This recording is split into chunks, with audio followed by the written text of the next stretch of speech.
Hey guys, Andy and Spoken Label back in the house on a Sunday afternoon. And it's lovely today. Really nice day. Bit cooler than yesterday. We got a bit warm, but it's lovely today.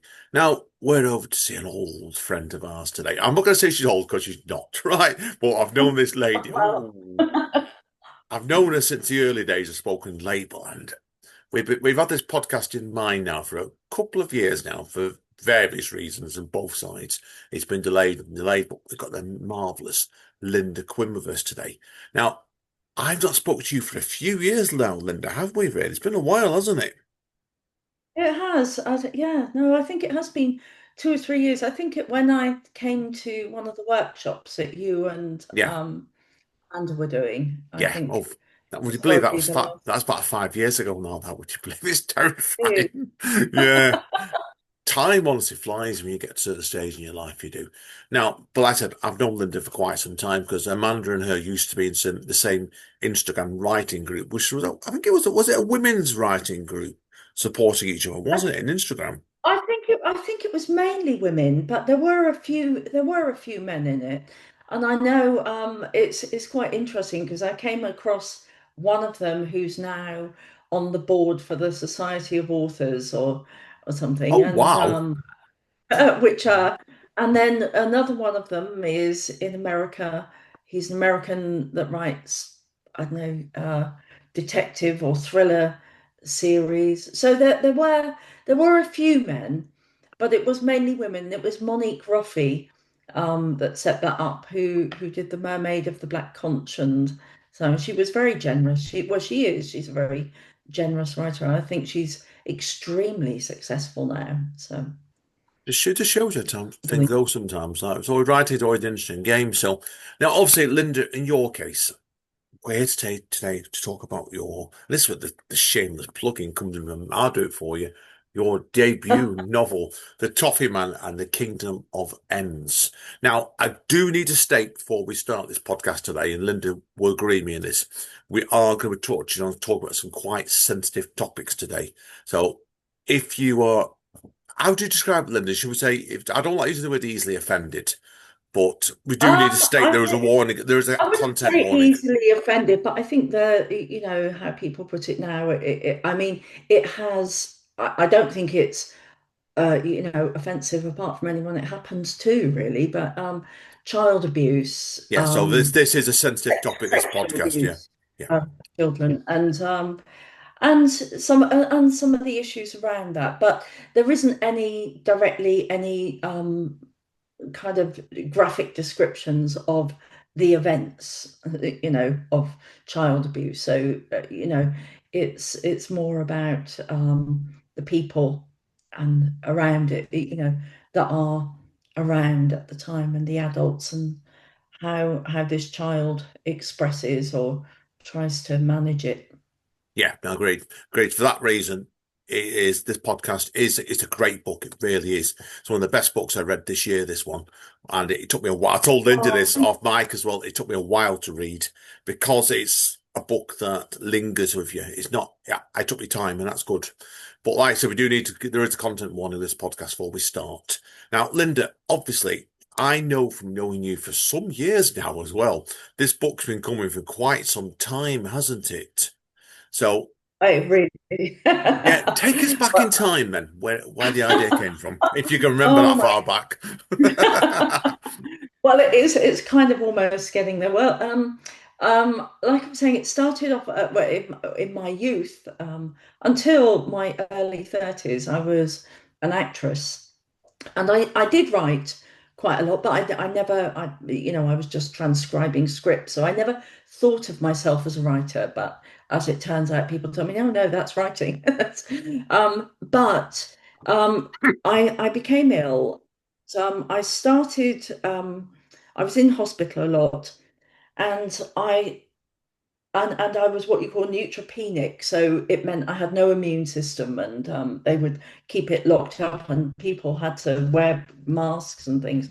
And I started having this strange thing where I was dreaming, like having loads of strange dreams, and started writing it down. And one of the these two characters came to life. One of whom I knew very well, who was my best friend when I was growing up.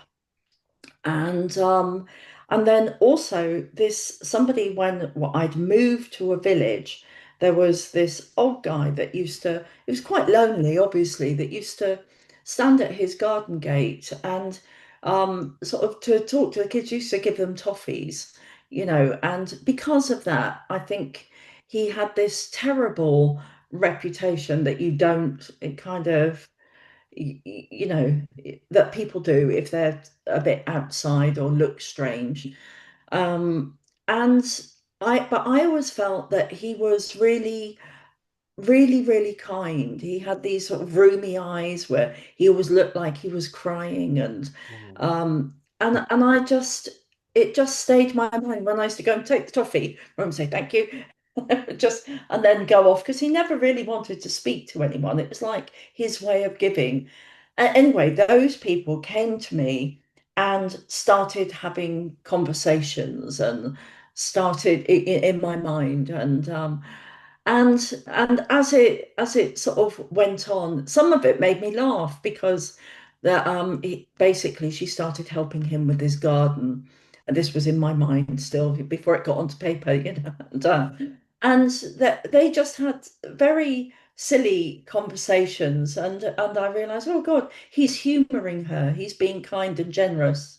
And then the girl was kind of it was kind of like me, but I think based on the friend I had who died when she was 14, she was a very close friend and she had a brain tumor.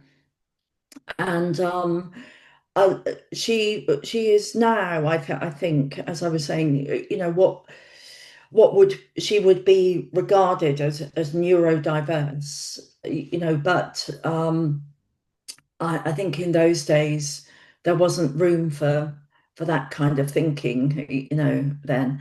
I mean, she was just anyway, I absolutely adored her, and I was the one always with my head in a book, and she was the one that was smart on people. I was completely clueless. I'd be like, "Oh, the world is lovely," and blah blah blah blah. Blah. And she would be, "Yeah, but don't go to that house. Don't do this. Don't do that." Right. And and actually, she kind of gave me a lot of confidence in, she liked me reading her stories because she wasn't a great reader. And it always stayed with me, those, like those moments of just sitting in the back of the garden, in the long grass, reading stories. And she was just a really lovely person. And so I missed her a lot when she died, and I was with her. And so it kind of it stayed with me. But then for many years I didn't really have much of a chance to think about it that much. And I think when I was ill, it kind of all came back to me, and I thought, actually, so that character, I think, was her, but through me, if that makes sense. Yeah. Yeah. No, it Yeah, does. so It it does. was Yeah. it so it came from her, the voice, but it came through me. So it probably is a mixture of both of us, in that sense. And then later on, I was in the care system for quite a long time and came across so many kids, boys and girls, that had been abused. I mean, not always sexually, somewhat physically, emotionally, and I it was a real shock to me because I'd also had a scholarship to a boarding school. So I was like between my experience was between being at quite a privileged place to being in a place where people didn't have so many privileges. And what I learned was just that everybody is human, that everybody is struggling with, and quite often the same things. And that abuse was happening everywhere, and so I think when I was in hospital, so that is 30 years ago, um, kind of that started coming to me in those voices, and I started writing then in earnest, that really getting things down. And then it kind of began to evolve into more of a story, you know, that rather than just lots of scenes that I had with these two people having these conversations, it started it started taking form and shape into something which I where I wanted to say something, you know, Yeah. and I think all the misery lit, or what was being framed as misery lit, was coming out as well. And I just thought there were so many people I knew who that they were far more than that story, that that's part of their lives, but that's not all there is. And you know, that have much bigger things going on inside of them, you know, that I mean, although that obviously is a very formative experience and it does affect things, you know, it kind of, they also had other passions and other feelings about who and what mattered to them and why. Yeah, no, I agree. I agree with you completely. That is, I think the book you've told here, and this, I find it with people wondering a spoken label, there always is a pre-chat before we start recording. And I found this really interesting before, was when you told me the book itself originally was 200,000 words. And you Yes. absolutely, I'm not going to use the word butchered it because you didn't. But it's now, obviously, the final draft was 87,000 words, and that's a lot of difficult choices to make, really, isn't it, with this sort of Well, book? some of them were more difficult than others, and like I said, there were a couple of things that I wish I'd kind of left in, and I was going backwards and forwards for a long time, really, because you know, as it well, you've read it, so you know, like there's a big chunk of the book, a lot of chapters which come and go, which are in the voice of April between 10 and 12 years old. And then I bring in, and that's all in first person. And then I bring in the other characters and the people around her who, the adults that kind of tell their story, but also continue her story. So you get to see how the adults are seeing how she is, and some of the strange things that are going on, or you know, and their interpretations of things.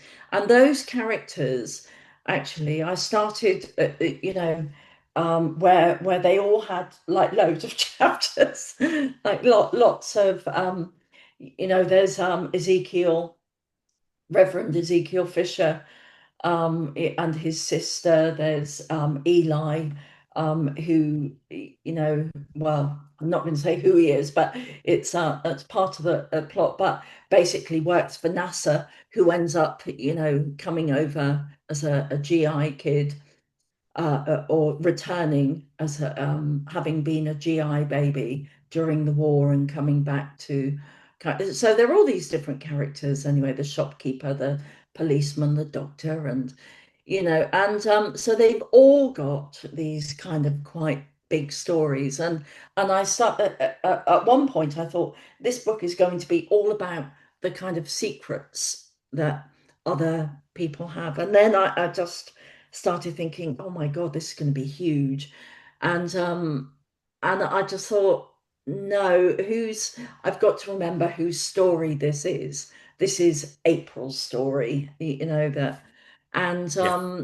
and so I need to tell her story. And so I just sort of extracted like masses of these Yeah. chapters, and just thought, and people might get a bit, they might be interested further down the line. So, for example, the next one I think is one of the other characters, but goes tells their story, you know, but from a different perspective. So there, it's their story, and April and the others become peripheral, more or less. Yeah, no, I think it's a good way of doing what you're doing here, don't you? Where it's almost like using a cliche in the sci-fi or the universe building, but yours isn't the sci-fi or that sort of thing. It's a very, very different sort of universe at all. So it works really well, the idea you said there straight away. Now, obviously, I know the book itself. during the process of this, you won an award as well, didn't you, for this during the development of this book, the Pen to Print Book Challenge. Now, I'd like to Yes. know more about this because this sounds fascinating. Well, I would recommend to anybody and to you actually, and Amanda and anyone else that's listening to approach them, because what it is a fantastic thing. It doesn't, well, I think it gets more and more publicity, but basically what they do, they take on. I think it depending on the funding that they get, because it's Arts Council and funded by different areas and run by Barking and Dagenham Council. And they've got these Lena and Lisa, these couple of fantastic people that run the project. And there's also a magazine called Write On. But basically, the prize is you send in your opening chapters. I think if I've got this right, I think I remember your full synopsis. Yeah, opening chapters, full synopsis, and uh, there's some other bit that's quite small. You know, it's not a huge thing. But anyway, you send that in, and they select from that a significant number of those, and the award for that is being shortlisted for this pen to print book challenge, but also you get a mentor for a year.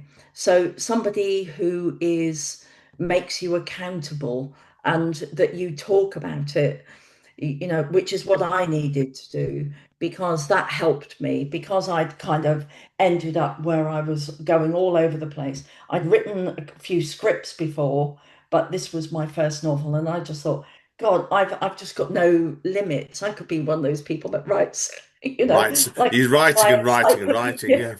Yeah. Yeah. Yeah, no, and I love it. And I do once I'm into a character, and I think that's what I was like probably with acting as well. Yeah, just once I get into it, I'm just off, and I don't know where to draw the line. And also, like a lot of writers, ultimately, well, certainly as yet anyway, I'm not very confident.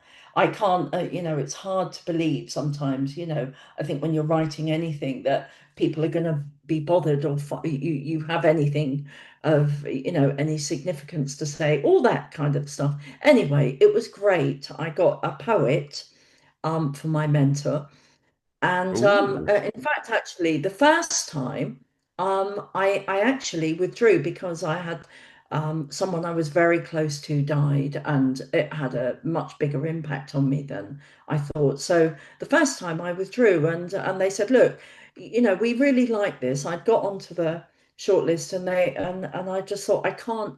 I'm really worried that I won't be able to honour it. Do you know what I mean? That I won't finish it, and so I had to pull out.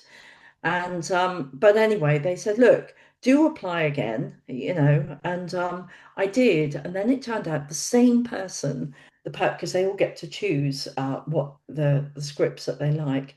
She chose it again because she said, I absolutely loved this.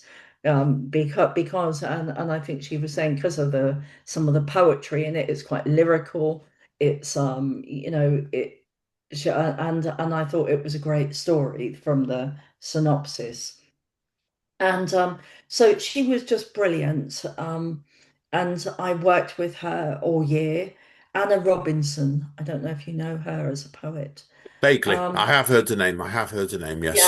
yeah, anyway, we had meetings, kind of, like regular meetings where I would send her a chapter, that you get so many hours. It was a lot of hours. I mean, it wasn't, I think it was 10 hours a month, which is quite a lot. It meant that we could meet for an hour a week, and she could read it and think about it, and then we'd have and what I needed was not the editing, was just that what was it I was trying to do with each chapter.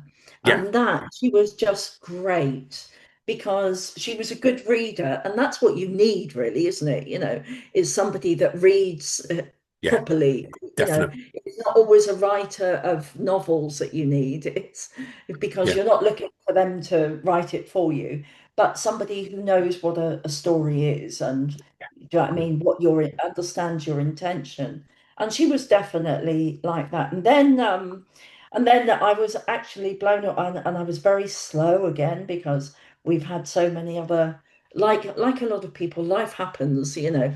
And so things I as much as I wanted to work on things kept slowing me down. And then I went to like last year, there was the awards thing, and four of the people, there were five then shortlisted, I think, from that. And I went to the final awards ceremony, and all the others had published their books, and I hadn't as yet. Although, and so I was really genuinely shocked when I won. That I was just like, because mine was the only one that wasn't out there. I was just so it was, and I won that, and they were just so lovely, and it was such a lovely thing. Actually, I've got in a box somewhere up here. You get a sort of a trophy, and you know all the other things, and they're just great. So I would recommend to anybody to try that. So it's pen to print. So and just have a look when the next awards. But they also do competitions for poetry and short stories and things. And they're at the Hay Festival, I think, at the moment, or oh, wow. Yeah, whenever I know. that Yeah, I is. know the Hay Festival. Oh, brilliant, Yeah. brilliant. Oh, great stuff. Now, obviously, you've told us a little bit already. I know at one point there was a film script on the way of this book, wasn't there, as well? There is Is yes, the film script actually got written. oh, brilliant! Did Um, it? I didn't know that. Oh, yeah, wow. no, I did that. I did that, and the film script actually had lots of interest, and then finally got picked up um, by a very good film company, Green Door, um, that and I was going to sign it, but the nature of so they sent me the contract, and then we had to sit and look at, what it all meant.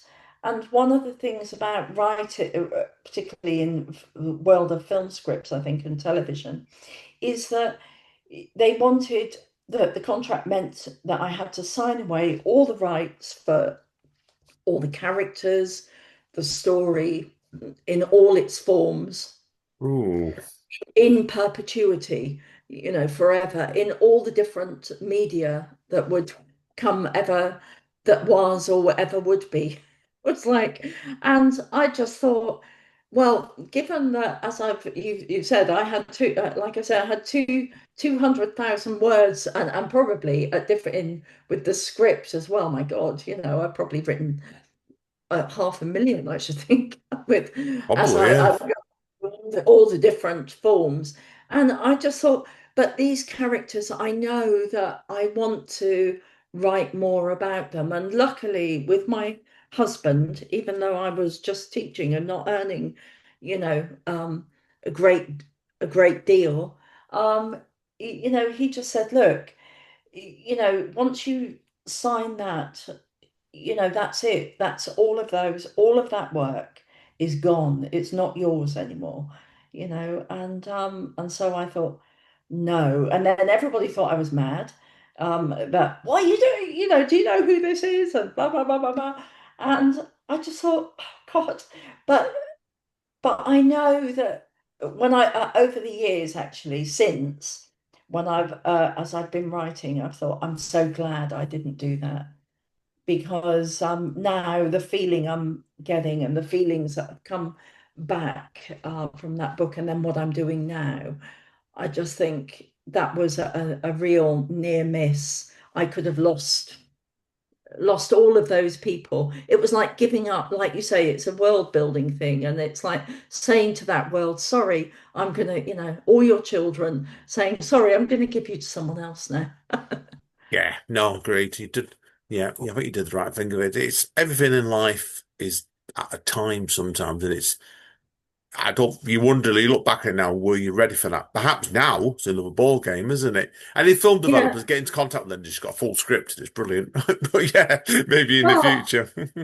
well, I keep my fingers crossed, but there's a person that I had in mind for the mother, Hope, when I was writing it, always from the start, because I don't want to say a name in case I jinx it, but let's just say there were lots of similarities in our lives, and she's younger than me, and I just admire her very much, and I've sent the script um, to their production company. So, and I had a note back saying, we like the synopsis, we will be reading it, we'll come back to you. Fingers So, crossed. yes, Fingers yes, crossed. yeah, exactly. And like you say, you just sort of, I think the older you get, the more you realize, oh, there are time for all sorts of things, and you know, things happen, I suppose, as them kind of meant to. I can't help but write, but what happens to it, I want people to be able to get something more from it, and maybe hopefully it has a life beyond me. Do you know what I mean? That's Yeah, that's the dream for any writer, really. So yeah, no, I get you completely there. Fingers crossed. I know you're working on other projects at the moment anyway. 'Cause obviously, like we talked about, we've hinted at the second novel already. And is there anything else you want to reveal? What plans you got next writing wise? Because I know there's another book in mind, isn't there? There is. Well, talking about those, so all that 200,000 words, you don't throw them away. And there was a lot of, also a huge amount of research, because the book is set in the 60s, turning into the 70s, and very deliberately so, because, and beforehand, partly because of the technology stuff. There's too much surveillance, too much texting and everything now. And so what I'm looking at is there's a couple of the characters at least that I want to write their story from their perspective, and those characters, the characters in this one, will have their um it will come from a different perspective, but perhaps be uh, an impact on it. I don't know if do you know Balzac, No, no. French writer. Oh well, someone I love, but basically he wrote a series called The Comedy Humaine, 52 books, I think, and but all of them, as you're reading through them, you start realizing that you're bumping into characters that were the main character in another book, and I must say that that was something that I found like magical when I was in my I think early 20s. And so if I can do something of that. And there's also another writer um, whose name has just completely fallen out of my mind now. It might come back in, but Olive Kittredge Ah, is the yes. book she wrote. Elizabeth Strout, that's it. Ah, but Elizabeth Strout, yeah. Lots Yeah. of different people's stories, but that's all within one book. Also, I loved that. I love that kind of thing because of Brilliant. the interconnectedness of us all, really. You Great. know, No, brilliant. No, great. Keeps informed. Definitely with that. So now, obviously, that's covered all my questions today. So, obviously, first of all, then, where can people get hold of the Toffee Man book if they wish to track it right. down? Well, The Toffee Man and the Kingdom of Ends, and it's by L.K. Quinn rather than Linda. Oh, I was going to ask you about that. Why have you done Yeah. that? Just to confuse people. No, not to confuse at all, but because of the nature of the subject, what I thought is that I didn't want it to be bang in people's minds that it was a male or a female, that the writer was either male or female. It doesn't, because it doesn't matter. Do you know what I mean? It is about a young girl, but it could just as easily be, a young boy, I think. And I didn't want people to think, oh, this is a female subject. because in my when I was teaching, and I did teach at City Lit in London for about 20 years, and one of the things that became really clear to me was that how you know how those things that they're seen as, oh, these are girls' issues, these are, but and that's not been helpful really. And I think nowadays a lot more men are coming forward that had these experiences when they were young, and rightly so, because it's not good, to and I think just to just to have a perspective of hopefully, like I said, this is not you know I think this is more about the context of growing up, but the feelings that you can have about all the different kinds of love there are. Perfect. No, perfect. I agree with you completely with that. So, lastly, then, obviously, if people want to speak to you further about any of the themes in this book today, where do you recommend people try and get hold of you on social media? Right. Well, at the moment, I'm on Instagram with at icanto, so IKANTO, at icanto. I mean, that's just from, it was because it was Kant, and in the book, Immanuel Kant is, not in any deep, complicated way, but he is there, and he's somebody that I quite liked, the idea of, that we're all an end in ourselves and not a means to an end, which is kind of, I liked that, and so I thought that was quite important. But anyway, so all my sites at the moment are called iCanto. There's also the Toffee Man and the Kingdom of Ends has its own Facebook page, but you can buy the book from anywhere, on Amazon, Waterstones, Foils, you can order it from anywhere online, I think. And yeah, I think you can, or from bookshops. I don't know how, I think probably some in London are stocking it, but I'm not sure whether it would go everywhere, but I think you can order it from a bookshop or from yeah. Perfect. I recommend you check it down, people. It's definitely one of the best books I've read this year. So, okay, folks. Yes, that's it for part one of this. We're going to take a quick break now. Let Linda compose herself, the artiste that she is. Well, you are. You're multi-genre if you're doing plays and you're an actress as well. So, yeah. So, we'll let you get composed. You can read out a couple of extracts from into part two of the podcast. Thank you again, say Linda. It's been loved this today so Oh, far. well, thank Brilliant stuff. you. Thank you very much, Andy. And thank you for everything you do for Thank you. writers. As I said, Thank it's you. just brilliant. Thank you All again. It's appreciated and encouragement like that, definitely. So, right, folks, back to shakes on the dice.